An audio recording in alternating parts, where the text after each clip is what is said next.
Dėl pačios lokacijos tai buvo įdomu, nes atvažiuoji į kitą miestą ir tau reikia biškį pagarbiai, nes tu esi čia svečias. Ir jeigu tu domiesi miesto kažkokiais gatvės kultūrom ir piešimais, ypatingai tokiose lokacijose, kurie yra biškį kažkaip už kampų, ne kažkokie ten didžiuliai muralai, bet tokie žmogaus dydžio, tai reikia pasidomėti, kas čia paišė prieš tai, gal kažkokių buvo piešinių, gal kažkokie, žinai, ten tagai svarbus žmonių, nežinau. Reikėjo pasiklausti vietinės liaudės, ar viskas okei, jeigu aš čia atvažiuosiu piešti.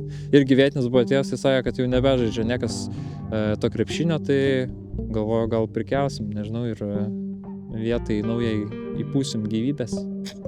Kadangi, nežinau, mane vadina pidžinu, balandžiu, tai galvoju, jo, reikia gal pagaliau kažkokį tokį dedikuotą balandžiui, žinai, daiktą padaryti, pozityvę žinutę, kad čia atvariau su taika, šiauliečiai, žinai, ne pačiam centre, ne pačiam matomiausiai gal vietoj, bet taip užkampės, uždėjau jam Adidasą ir buvo toks rajono taikos balandis, žodžiu, vadinas piešinys. Turėjau visai nemažai laiko, taip neskubėjau, galėjau tarpuose, tarp kažkokio etapų, ten nusigruntuoji sieną, eini kažką kitą veikti, tada kitą dieną ten tik 15 minučių papaišai, ten paskui grįžti gal jau ilgiau paišai, kelias valandas.